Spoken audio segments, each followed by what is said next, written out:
Assalamualaikum warahmatullahi wabarakatuh. Innal hamdalillah nahmaduhu wa nasta'inuhu wa nastaghfiruh wa na'udzu billahi min sururi anfusina wa min sayyiati a'malina. Man yahdihillahu fala mudilla lahu wa man yudlil fala hadiya lahu. Wa asyhadu an la ilaha illallah wahdahu la syarika lahu. Wa asyhadu anna Muhammadan abduhu wa rasuluh. Allahumma salli wa sallim wa barik ala Muhammadin sallallahu alaihi wa ala alihi wa ashabihi wa man tabi'ahum bi ihsanin ila yaumiddin, amma ba'd. Bersyukur kita pada malam yang berbahagia ini. Allah mudahkan kaki kita melangkah, tangan kita mengayun menuju di majelis yang tiada harapan melainkan semoga Allah mencurahkan keberkahannya melalui ilmu yang akan kita pelajari. Mungkin satu ayat dari Al-Quran, satu hadis dari Nabi yang mulia. Semoga sebagai urat penguat iman kita dan sebagai penggerak amal soleh kita, kita dimudahkan oleh Allah Jalla wa'ala tetap istiqamah dalam iman, dalam amal soleh hingga datangnya kematian menjemput kita. Semoga Allah memberi nikmat di akhir hidup kita kelak dengan husnul khatimah. Salawat dan salam semoga tetap terlimpah kepada junjungan kita baginda Nabi Muhammad sallallahu alaihi wasallam. Demikian pula untuk keluarga dan keturunan beliau, para sahabatnya dan seluruh pengikutnya hingga tibanya hari pembalasan. Bapak Ibu, saudara-saudari sekalian, malam ini kita akan melanjutkan pembahasan Fadlut Tauhid, yaitu keutamaan Tauhid. Pada pertemuan sebelumnya, kita sudah membahas keutamaan pertama, bahwa Tauhid merupakan dakwah Rasul. Yang kedua, bahwasannya Tauhid itu adalah merupakan jaminan untuk mendapatkan petunjuk di dunia dan mendapatkan keamanan kelak dalam perjalanan akhirat kita. Kemudian yang ketiga, berpegang pada buhul tali yang kuat. Artinya orang yang berpegang kepada tauhid, dia berpegang kepada tali yang tidak akan pernah putus, lan fisamalaha, yang tidak akan pernah putus sampai kapanpun. Adapun berpegang kepada selainnya, maka setiap saat dia bisa putus karena buhul tadi itu tidak kokoh. 3 poin ini kita sudah pelajari, maka kita masuk poin yang keempat. Bahwasanya tauhid itu syarat mendapatkan ampunan dari Allah Jalla wa'ala. Siapa sih yang tidak senang mendapatkan atau berharap mendapatkan ampunan dari Allah Jalla wa'ala? Karena kita memang tabiatnya adalah manusia yang pasti melakukan kesalahan. Sebagaimana Nabi mengatakan, kullu bani Adam khatta'un. Anak cucu Adam itu semuanya bersalah. Nah, sebaik-baik yang bersalah, wa khairul khatta'in at-tawwabun. Sebaik-baik orang yang bersalah, berdosa, adalah yang bertaubat kepada Allah Jalla wa'ala. Nah, untuk mendapatkan ampunan dari Allah Tabaraka wa Ta'ala bisa dilakukan pertama dengan taubat. Itu dengan taubatan nasuha. Kemudian kadang juga dilakukan dengan cara mengisi hidup kita dengan amal saleh. Kalau amal saleh yang kita lakukan, baik yang wajib ataupun yang sunnah, utamanya adalah menghapus dosa-dosa kecil kita yang banyak sekali. Bahkan seandainya manusia itu tidak menyengaja dirinya meminta ampun kepada Allah, dengan wudu dosa-dosa kecilnya dirontokkan. Dengan salat dosa-dosa kecilnya maka dibersihkan. Bagi dia mandi di sungai sebanyak 5 kali. Belum lagi dengan salat-salat sunnah. Demikian pula dengan puasa, dengan zikir, dengan sedekah. As-sadaqatu tudfi'ul khati'at. Sedekah itu dapat menghapus kesalahan. Kama tudfi'ul ma'un nara. Sebagaimana api dipadamkan oleh air. Jadi amal soleh ini secara otomatis dia akan menghapus dosa. Tapi dosa kecil. Adapun dosa besar tidak bisa dihapus. Kecuali dengan taubat. Bahkan tidak sekedar taubat biasa, tapi harus dengan taubatan nasuha, taubat yang sebenar-benarnya taubat. Tapi ingat, sekalipun manusia itu taubat dengan taubat yang sebenar-benarnya, tapi kalau dia membawa dosa syirik, mustahil doanya taubatnya diampuni. Itu kunci segala diterimanya tobat. Baik dosa besar maupun dosa kecil. Asal jangan berbuat syirik. Sebagaimana dalam sebuah hadis diriwayatkan dari sahabat Anas bin Malik. Hadis ini terdapat di dalam Sahih At-Tirmidzi di nomor 3540. Kata Anas, sami'tu Rasulullah sallallahu alaihi wasallam. Aku mendengar Rasulullah sallallahu alaihi wasallam yaqul, bersabda, qala Allah tabaraka wa taala. Allah tabaraka wa taala berfirman, ya ibna Adam, wahai anak Adam, innaka ma da'autani wa rajautani ghafartu lak ala ma kana fika wala ubali. Wahai anak Adam, sepanjang engkau mau berdoa, berharap kepadaku, maka pasti aku akan mengampunimu. Ghafartu lak ala ma kana fika, apapun keadaanmu, wala ubali, aku tidak peduli, kata Allah tabaraka wa ta'ala. Ini yang pertama. Kemudian Allah juga memanggil, ya ibna Adam, wahai anak Adam, wahai manusia, lau balagat dhunubuka ananas sama, sekiranya dosa-dosamu mencapai tingginya awan di langit, thumma astaghfartani, kemudian engkau memohon ampun kepadaku, ghafartu lak, maka aku akan mengampunimu. Wala ubali, aku tidak peduli dengan dosa-dosamu itu, apapun jenisnya, berapapun banyaknya.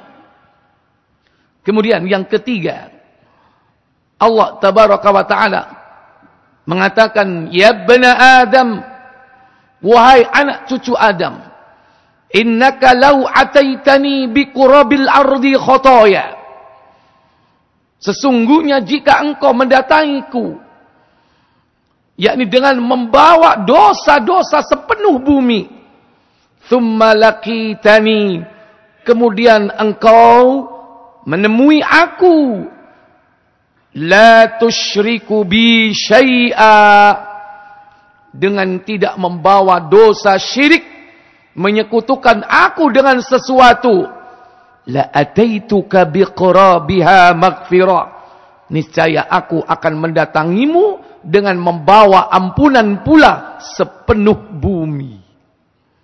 Ingat tadi syaratnya apa? Jadi ketiga poin itu syaratnya adalah la tusyriku bi syai'a, engkau mendatangi aku dengan tidak membawa dosa apa? Syirik. Maka kalau tidak membawa dosa syirik, berarti dia tetap dalam apa? Tauhid.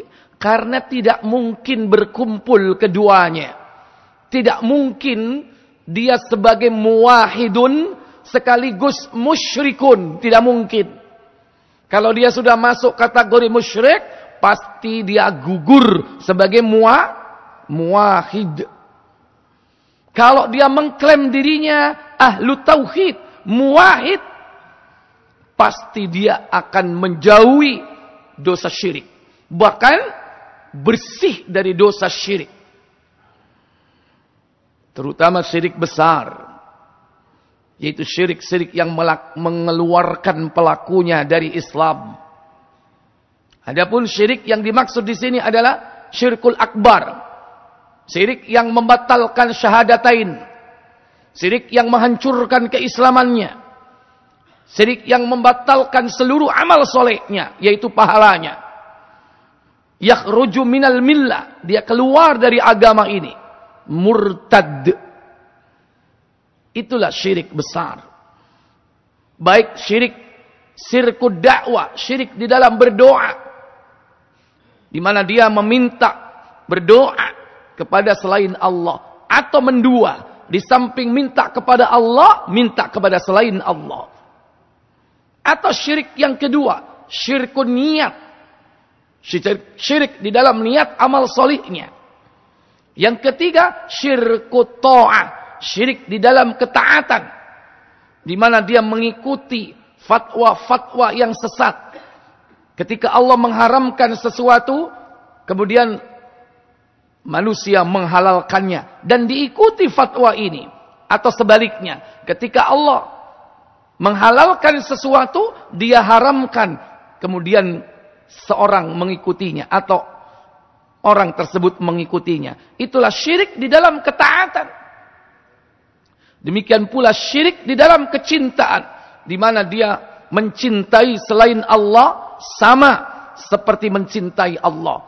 Ini termasuk di antara syirkul akbar, yang apabila ada pada diri seseorang, maka dosa-dosanya tidak akan diampuni sekalipun dia datang meminta ampun kepada Allah siang dan malam. Tapi kalau masih menanggung dosa syirik, maka dosanya tidak akan diampuni oleh Allah Jalla wa'ala. Inilah keutamaan orang yang bertauhid. Oleh karena itu, para bapak saudara sekalian, waspada dengan dosa-dosa syirik ini, yang menjadi penghalang diampuninya dosa-dosa kita, baik yang besar ataupun yang kecil. Yang kelima, keutamaan tauhid ini, bahwa orang tersebut akan mendapatkan berita atau kabar gembira. Tidak ada kabar gembira bagi mereka kecuali kabar gembira tentang kebahagiaan. Kebahagiaan hidup baik di dunia ataupun di akhirat. Kata Allah Jalla wa'ala dalam surah Az-Zumar ayat 17, وَالَّذِينَ اجْتَنَبُوا الطَّاغُوتَ أَن يَعْبُدُوهَا وَأَنَابُوا إِلَى اللَّهِ لَهُمُ الْبُشْرَى فَبَشِّرْ عِبَادِ. Kata Allah, dan orang-orang yang menjauhi tauhid, tidak menyembahnya, dan kembali kepada Allah, maka bagi mereka lahumul busyra, kabar gembira. Fabasyir ibad, sebab itu sampaikanlah berita gembira itu kepada hamba-hambaku. Apa kabar gembira di sini? Fabasyir ibad. Apa kabar gembira?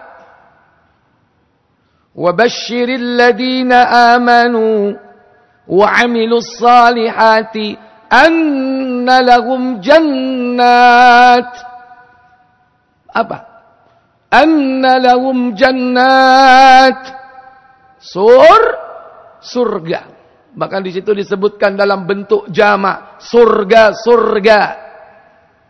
Anna lahum jannatin tajri min tahtihal anhar, surga yang disifati dengan di bawahnya mengalir sungai-sungai.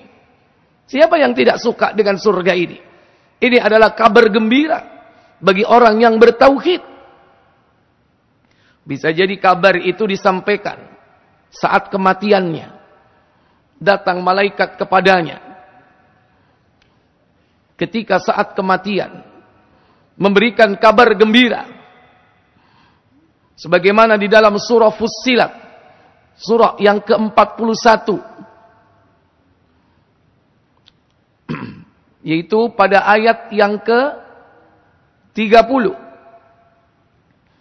Allah Jalla Jalaluhu berfirman, Innal ladzina qalu Rabbuna Allah thumma istaqamu tatanazzalu alaihimul malaikatu alla takhafu wa la tahzanu wa abshiru bil jannati allati kuntum tu'adun. Apa kata Allah Jalla wa Ala?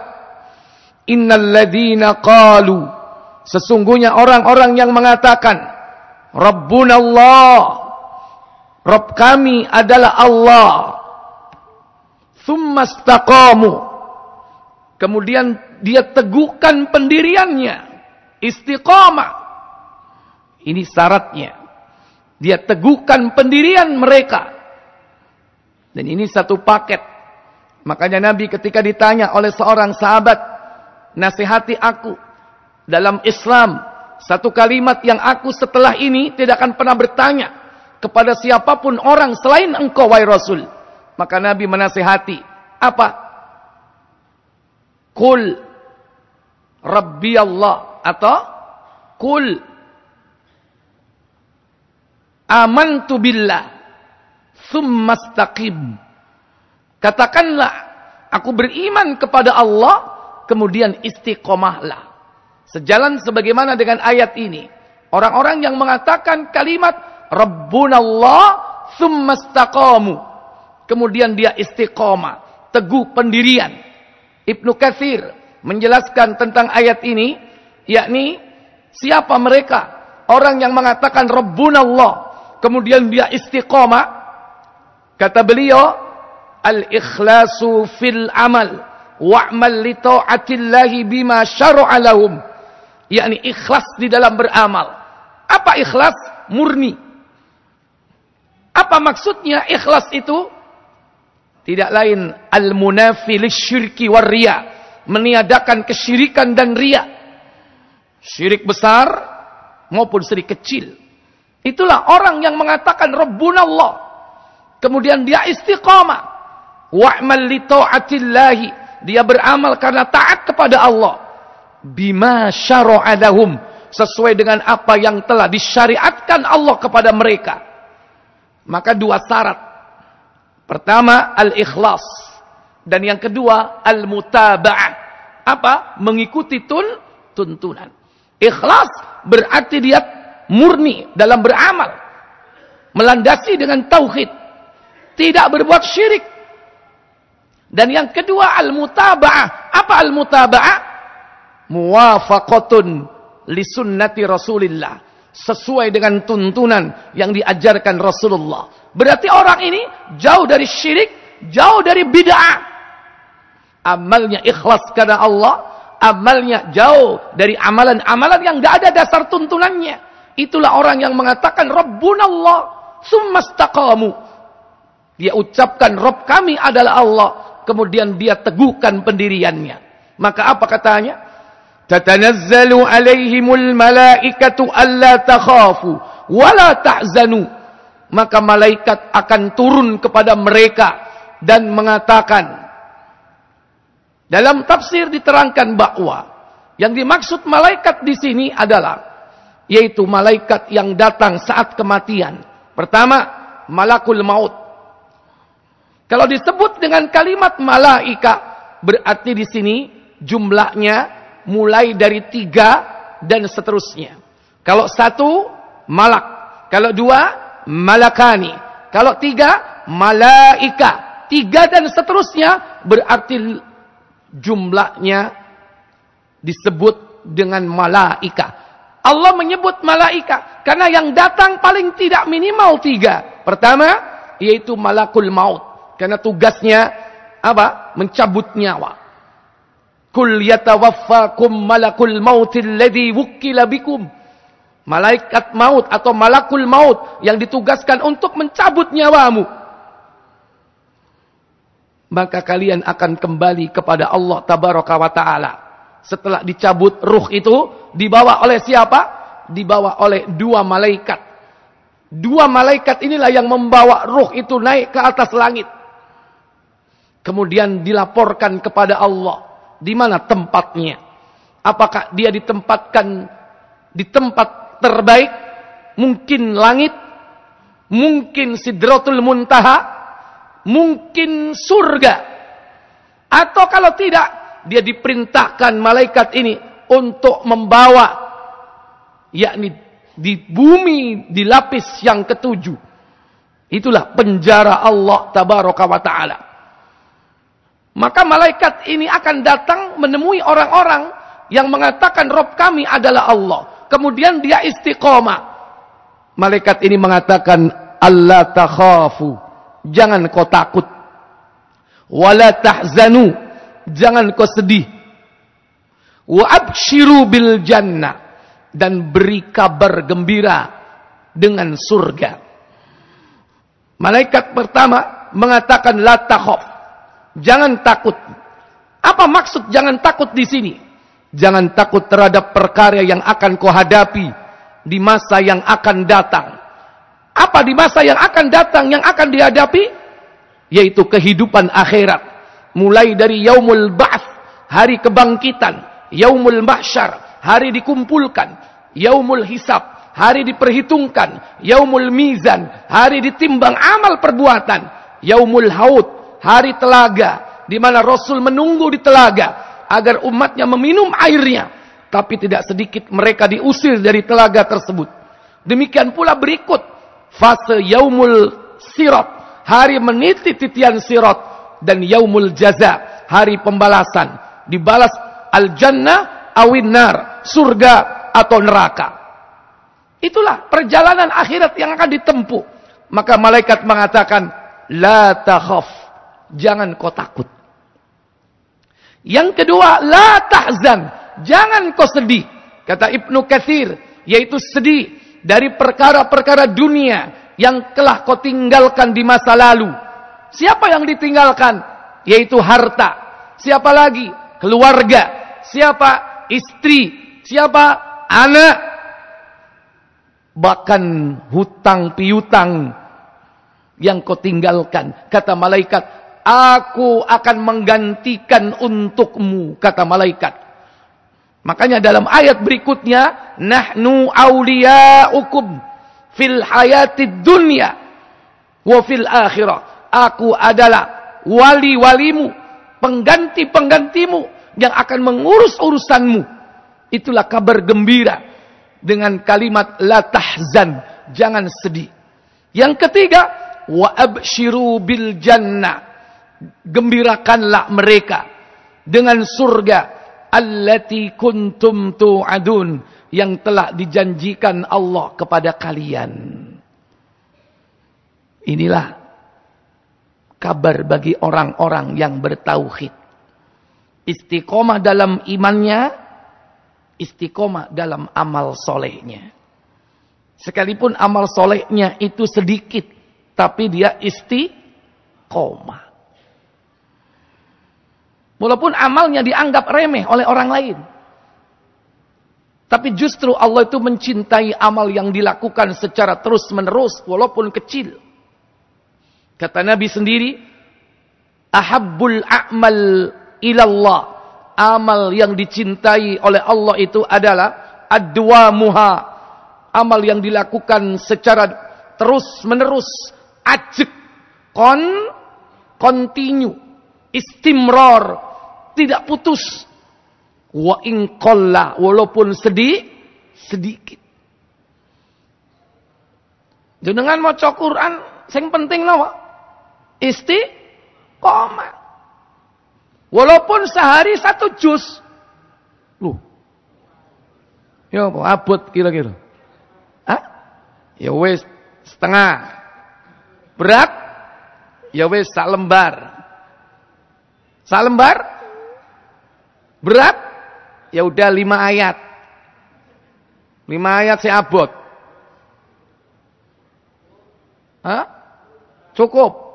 Saya gak kuat. Ya wis ayat, cik nemen nih rek.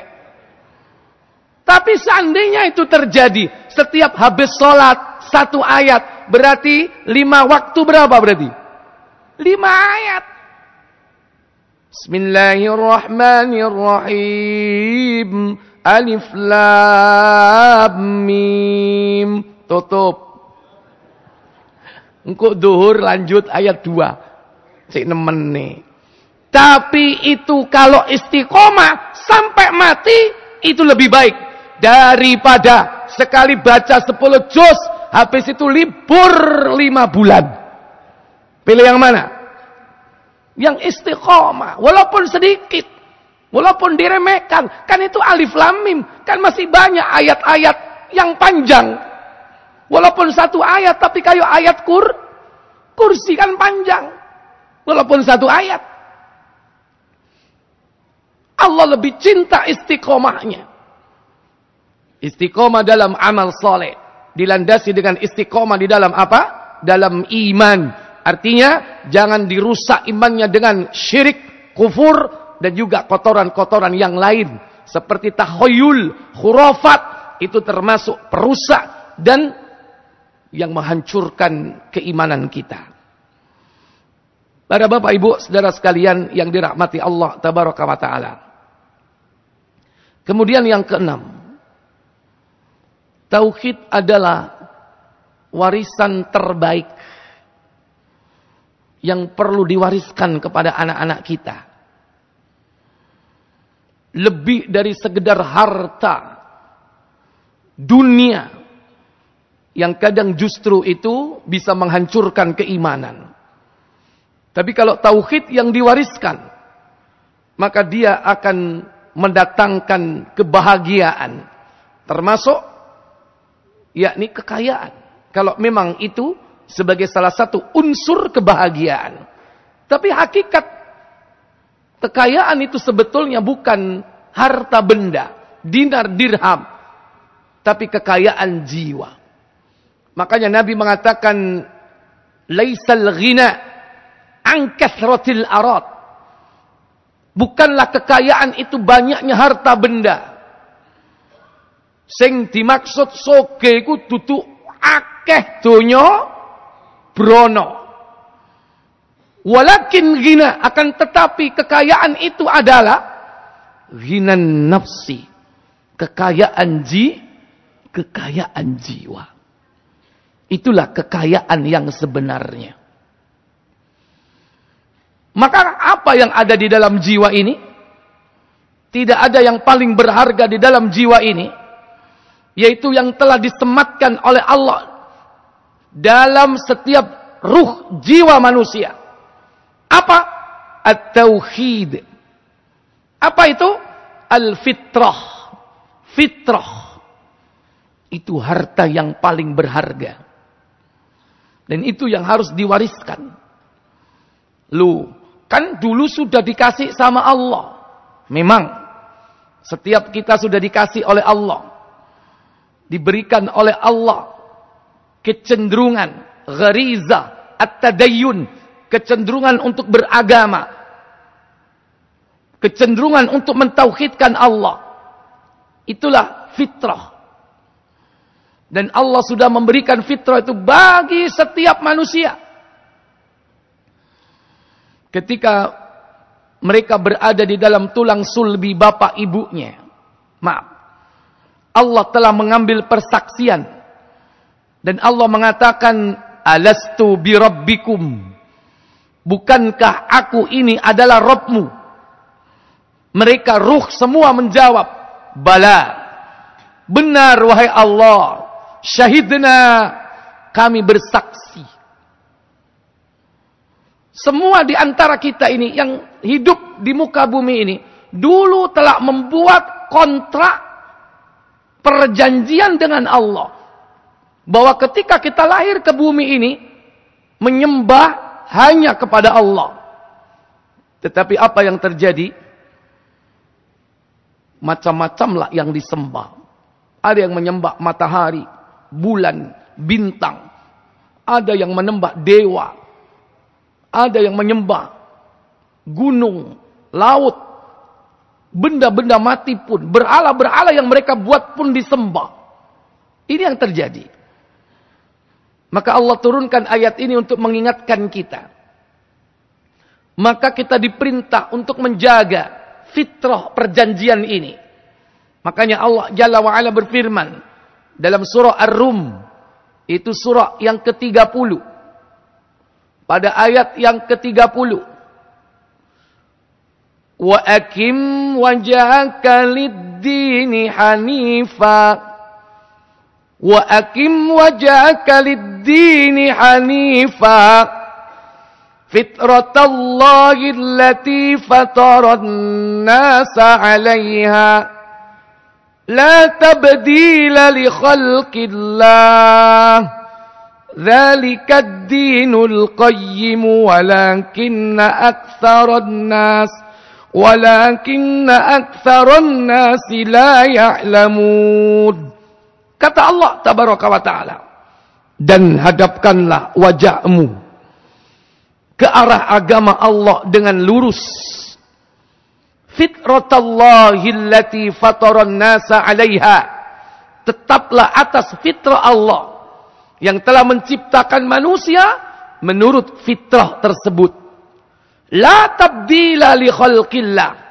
Tidak ada perubahan pada fitrah Allah tersebut. Dzalika ad-dinul qayyim. Itulah agama Allah yang lurus. Walakinna aktsaran nasi la ya'lamun. Akan tetapi kebanyakan manusia tidak mengetahui. Maka setiap bayi yang lahir membawa kesucian fitrah, yaitu tauhid. Nabi SAW bersabda, diriwayatkan dari sahabat Abu Hurairah, kullu mauludin yuladu alal fitrah. Setiap bayi yang lahir itu dalam keadaan suci, fitrah, yakni membawa tauhid. Seandainya dia hidup terisolasi di satu tempat yang tidak ada dai-dai di sana, maka hati mereka cenderung akan mencari kebenaran, mencari Allah yang esa. Maka ketika ada stimulus, apa stimulus itu? Ada rangsangan, walaupun itu sekedar suara, mungkin dia mendengarkan kalimat Allahu Akbar, Allahu Akbar. Suara apa itu? Adzan. Maka hatinya akan connect. Iki suara apa itu? Kok tahu krungu aku? Hatinya pun bergetar. Kenapa?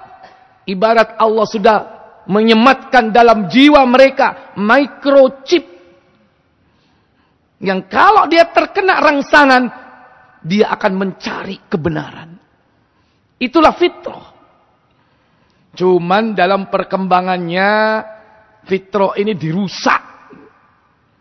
Makanya Nabi mengatakan, fa'abawahu. Maka kedua orang tuanya lah, yuhawwidani, menjadikan dia Yahudi, au yunassirani, menjadikan dia Nasrani, au yumajjisani, menjadikan dia Majusi. Dalam riwayat Tirmidzi bersumber dari sahabat Abu Hurairah juga dengan redaksi berbeda. Kullu mauludin yuladu 'alal fitrah. Setiap bayi yang lahir dalam keadaan fitrah. Disebutkan di situ kalimat fitrah diganti dengan al-millah. Kullu mauludin yuladu 'alal millah. Apa millah? Al-Islam. Apa al-millah? At-tauhid. Fa'abawahu, maka orang tuanya lah yuhawwidani, menjadikan dia Yahudi, yunassirani, menjadikan dia Nasrani. Di akhir disebutkan dalam riwayat tersebut ayyusyarrikani, yaitu menjadikan dia musyrik. Kalau di Bukhari dan Muslim Majusi salah satu di antara musyrik, yaitu penyembah api. Adapun musyrik tidak mesti Majusi, masih banyak yang lainnya. Hindu, Buddha, Pangestu, Sabto, Darmo. Banyak sekali. Dinul ard, agama-agama bumi ini. Maka yang merusak ini kedua orang tuanya. Bagaimana kalau seandainya dia tidak punya bapak? Dia tidak punya ibu. Maka menurut Syekh Shalih Fauzan bin Al-Fauzan dalam kitabnya Aqidatut Tauhid, kalau seandainya pun dia tidak punya bapak dan ibu, maka bi'ah. Apa bi'ah? Milieu. Apa? Lingkungan. Itu disamakan dengan bapaknya atau ibunya. Maka hati-hati dengan lingkungan yang dapat merusak fitrah manusia ini. Kadang wis kena di sekolah nang pondok pesantren. Tapi hanya karena salah asuh. Salah dalam apa? Memberikan contoh figur idola. Nduk, konek rabi golek wong lanang sing koyok ngene. Guanteng soge. Begitu anaknya sudah mulai mau menikah, datang dia dengan membawa bule. Soge, ganteng. Kaget orang tuanya. Lunduk lah kok iku. Dia lupa. Padahal dulu dia telah menanam dalam hati sang anak. Bagaimana dia menanamkan idola yang akan menjadi pemimpin hidupnya. Pemimpin rumah tangganya. Hanya karena salah asuh. Sekalipun dia disekolahkan di sekolah agama, madrasah, pondok. Tapi hanya salah dalam menetapkan figur pemimpin dalam hidup sehari-hari. Dia datang. Apa kata anaknya ini? Mak, dia gelem mlebu Islam. Tapi ternyata masuk Islamnya hanya karena saat apa? Menikah. Sekedar formalitas agar lancar akad nikahnya. Akhirnya apa yang terjadi? Setelah akdun nikah, pernikahan sudah sah. Setelah itu wala sholli wala siyam, tidak salat, tidak puasa, tidak mau belajar Islam. Inilah musibah besar yang terjadi. Hanya karena salah asuh, hanya karena orang tua yang merusak. Bagaimana dia menanamkan kepada anaknya tentang idola hidupnya. Akhirnya sudah terpaksa. Sudah menjadi suami istri. Punya anak 1, punya anak 2, punya anak 3, 4, 5, dan seterusnya. Sementara suaminya tidak berubah. Tetap dalam kekufurannya. Walaupun dulu secara formal dia masuk Islam. Bekalnya syahadat yang dilakukan saat pernikahan itu pun belepotan. Asyhadu alla, asyhaduan, asyhaduan misalnya. Enggak karu-karuan. Begitu punya anak 5, suaminya bilang, "Ma, kenapa? Dulu papa kan ikut mama waktu menikah. Papa masuk Islam. Sekarang gantian dong. Maksud papa gimana? Besok kita ke gereja." Kira-kira jawabannya si mama apa? Halo, iki wis kadung duwe anak 5 iki. Yo wis Pak, pegatan ae. Kira-kira begitu. Enggak mikir anake piro? 5. Akhirnya banyak kasus-kasus seperti ini. Si wanita ini akhirnya ikut agama suaminya. Murtad. Bagaimana fitrahnya? Terjaga atau tidak? Gara-gara apa? Salah dalam menyematkan, yakni apa? Idola hidupnya. Ini jangan dianggap remeh. Jangan dianggap enteng. Mestinya anaknya, "Duk, kowe engko nek rabi golek wong lanang, sapa wae sing penting seiman." Ono enggak sing kaya ngono? Temenan ta? Masih elek gak popo, masih melarat gak popo. Sing penting seiman, seakidah, wonge taat nang agama. Mas yo elek gak apa-apa. Ono enggak wong koyo ngono? Sampean termasuk? Temenan. Lho iku lu ngacung, Pak. Ki ono hadiah, Pak. Jos. Hebat itu ya kan? Aja ndelok rupa, aja ndelok donya. Rupa zaman saiki kena dipoles. Nggih napa mboten? Diapakno? Iya kan? Ya dipacai, sing penting aja ngerubat ciptaan Allah. Ya sing resik, gak apa-apa. Wong lanang glowing oleh enggak? Halo? Wedok yang ngono. Ya. Demikian pula harta. Jangan orientasi harta. Allah yang akan mengkayakan dirimu. Dan Allah sudah menetapkan rizki masing-masing di antara kita. Jangan takut miskin. Karena banyak memilih pasangan hidup salah. Hanya orientasi dunia. Hanya karena wajahnya, cantiknya, gantengnya. Hanya karena apa? Kedudukan dan pangkatnya. Masa enggak boleh memiliki kriteria itu? Boleh, tapi itu bukan utama. Itu sekunder. Yang paling pokok apa? Din. Makanya Nabi mengatakan dalam hadis Bukhari, tungkahul mar'ah li arba'. Wanita dinikah karena 4 perkara. Apa saja? Pertama, limaliha, karena hartanya. Kedua, wali jamaliha, karena cantiknya. Yang ketiga, wali hasabiha, karena keturunannya. Yang keempat, yang terakhir, ini yang paling penting. Apa? Wali diniha, karena agamanya. Apa kata Nabi? Di akhir hadis ini, fadfar bidzatid din, taribat yadak. Nikahilah wanita-wanita yang taat beragama, niscaya hidupmu akan bahagia. Dan ini berlaku bukan hanya laki memilih wanita, tapi juga sebaliknya. Faktor paling utama apa? Din, agama. Karena itu sumber kebahagiaan. Karena dengan cara itulah fitrah kita akan terjaga. Kalau fitrah akan terjaga, fa insyaallah dia akan menjadi warisan yang paling berharga yang diwariskan kepada apa? Anak cucunya.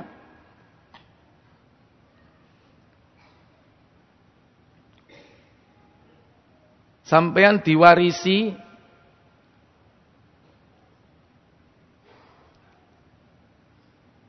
bumi 100.000. 100.000 itu piro, Pak? Hah? Berarti berapa hektar? Lumayan nggak? Apa meneh nang Lamongan ini? Jadi apa? Juragan apa? Jadi tuan apa? Nah, cilik-cilikan. Iya kan? 0 jalan lagi. Nah, itu sing digoleki. Iya kan? Tapi antum dalam kondisi kafir. Enggak kenal Allah, enggak kenal Rasul. Enggak kenal din agama Allah ini. Tapi diwarisi oleh orang tuanya harta yang banyak sekali. Miliaran, bahkan triliunan. Milih mana, Pak? Sampean gak diwarisi apa-apa. Atau diwarisi 100.000. Tapi orang tua kita ini sudah menanamkan tauhid kepada kita. Cili di ngajekno. Ya kan? Mari ngono dikongkon salat, sing rajin, streng dalam urusan agama. Mungkin dulu waktu kecil, Pak, kita medongkol. Bapakku iki jahat rek. Aku nek gak ngaji aku disamblek, ya kan? Aku nek gak salat aku dipecut. Waktu kecil, tapi begitu sudah dewasa dia sadar. Ternyata itu warisan terbaik. Ternyata orang tua kita, Pak, meninggal gak duwe apa-apa, Pak. Malah ninggal utang. Enak mana? Jenengan dikasih dunya brono warisane, tapi sampean dalam keadaan kufar, tidak mengenal Allah dan Rasulnya. Mana pilihannya? Halo. Lan kula milih sing gak ono pilihane. Dadi wong Islam bertauhid dunyane akeh, warisane akeh. Ket biyen aku ya gelem nek ngono. Ingat, Kalimat la ilaha illallah ini Pak, jika ditimbang dengan emas sebesar bumi, masih lebih berat mana? La ilaha illallah. Nanti ketika di akhirat, ada manusia itu yang ditunjukkan catatan sijilnya. Catatan sijilnya itu sejauh mata memandang. Sampai dia apa? Hampir merasa dirinya binasa. Karena isinya kejelekan semua. Akhirnya Allah mengeluarkan bitokoh. Apa bitokoh? Sebuah kartu. Yang kesalahan dan keburukan yang catatan amalnya ini sejauh mata memandang. Di satu sisi timbangan, bitokoh ini ditimbangan atau di sisi yang lain. Ditimbang ternyata lebih berat bitokoh tersebut. Kartu tersebut. Ternyata kartu itu berisi kalimat apa? La ilaha illallah. Makanya antum harus persiapkan diri membawa kalimat itu sampai mati. Bukan hanya di lisan Pak. Nggak cukup sampean bendino. La ilaha illallah. 7 petala langit, 7 petala bumi lemparkan illallah. Enggak. Misalnya. Ya, enggak cukup seperti itu. Dengan gerakan-gerakanmu memutar kanan kiri ribuan kali kau baca, tapi jika tidak mengetahui syarat-syarat la ilaha illallah. Ada 7 syarat la ilaha illallah yang dirumuskan oleh para ulama ahlu tauhid. Dan itu antum harus pelajari. Kita semua sepakat. Miftahul jannah la ilaha illallah. Kunci surga itu la ilaha illallah. Tapi ingat Bapak Ibu, yang namanya kunci itu harus ada giginya. Ada giginya.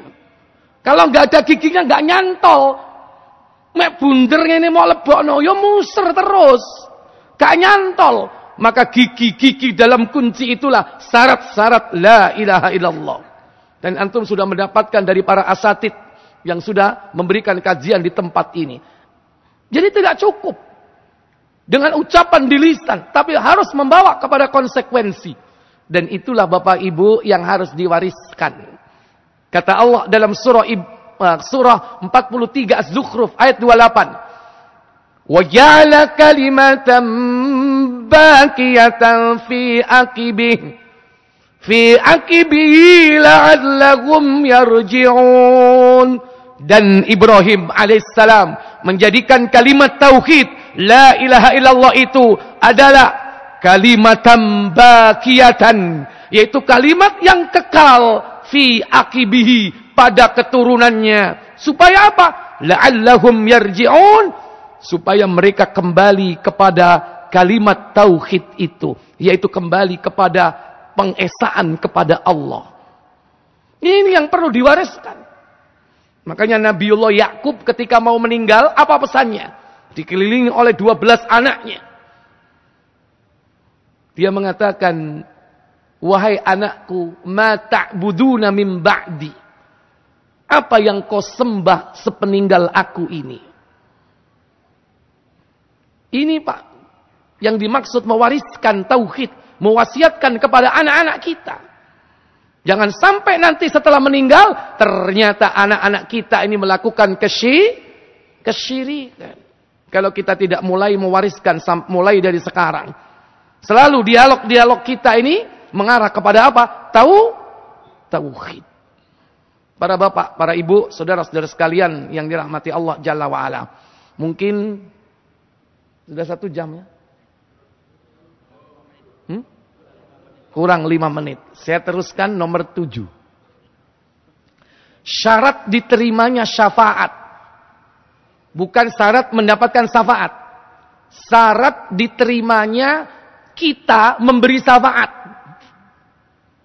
Jadi kita yang memberi syafaat ini harus orang yang bertauhid. Dalam surah Az-Zukhruf ayat 86. Kata Allah Jalla wa'ala, وَلَا يَمْلِكُ الَّذِينَ يَدْعُونَ مِنْ دُونِهِ الشَّفَاعَةَ الَّذِينَ يَدْعُونَ مِنْ دُونِهِ الشَّفَاعَةَ إِلَّا مَنْ شَهِدَ بِالْحَقِّ illa man syahida bil haqqi wa hum ya'lamun. Dan sesembahan-sesembahan yang mereka sembah selain Allah itu tidak dapat memberikan syafaat. Akan tetapi orang-orang yang memberi syafaat itu ialah man syahida bil haqqi, yaitu orang yang mengakui tauhid, wa hum ya'lamun, dan mereka mengilmuinya dengan yakin. Ini syarat diterimanya apa? Syafaat. Apa syafaat? Yaitu pertolongan. Orang yang memintakan pertolongan, memintakan syafaat, syaratnya dia harus bertauhid. Contoh paling gampang. Syafaat di dunia. Ada jenazah meninggal, orang meninggal dunia. Antum nyolati. Ketika kita mengucapkan kalimat Allahumma gfir lahu, warhamhu, wa'afihi, wa'fu anhu, berarti kita ini menjadi orang yang memberi syafaat kepada orang itu. Memintakan syafaat dari Allah untuk orang tersebut. Nah, syafaat yang kita mintakan untuk jenazah mayit tersebut akan diterima jika kita orang yang bertauhid. Makanya orang yang nyolati jenazah, sekalipun banyak yang nyolati, maka doanya tidak akan diterima kalau yang nyolati itu tidak bertauhid. Taltul to'ai. Ya kan? Di dalam hadis Muslim di nomor 900 ya, dari Abdullah bin Abbas katanya, anaknya meninggal di Kudet atau Usfan. Lalu dia berkata kepada sahayanya, "Hai Quraib, cobalah kamu lihat, sudah banyakkah orang berkumpul untuk mensolati jenazah?" Kata Quraib, "Aku pergi melihat keluar, dan memang orang banyak sudah berkumpul. Lalu kuberitahukan kepada Abdullah." Tanya Abdullah, "Adakah mereka 40 orang?" Kata Quraib, "Ada." Maka kata Abdullah, "Keluarkan jenazah, karena aku mendengar Rasulullah sallallahu alaihi wasallam bersabda, tidaklah seorang muslim yang meninggal dunia lalu jenazahnya disolatkan oleh 40 orang muslim, tapi ada syaratnya di samping 40 apa? La tusyriku billahi syai'a." Tidak menyekutukan, mereka itu menyekutukan Allah dengan sesuatu apapun. Maka Allah akan menerima syafaat, menerima doa, menerima permintaan pertolongan kepada Allah untuk mayit itu. Makanya jangan bangga, Pak. Sing nyolati wake. Piro? Wong 100. Tapi sing pojok ngingu jimat. Sing pojok meneh sobo dukun. Sitoe maneh duwe rompi onto. Ya, ternyata semuanya terindikasi syirik semua. Begitu dicek ahlu tauhidnya cuma 3 orang. Masuk kategori ini atau tidak? Makanya bapak-bapak saudara sekalian, kalau perlu buat komunitas, ya, apa? Teman-teman kita kumpulkan, ayo kita komitmen kepada tauhid. Engko nek aku mati, tolong sholatono. Lah nek duwe anggota 100 lumayan enggak? Tapi komitmen dengan tauhid. Iya nek sampean nuwun sewu, pejah ten Mekah napa ten Madinah, disolati ten Masjidil Haram. Kira-kira 40 enten apa mboten? Kira-kira ahli tauhid enten apa mboten? Turah napa mboten? Kathah.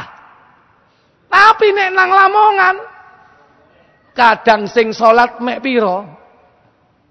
Halo? Pira rek?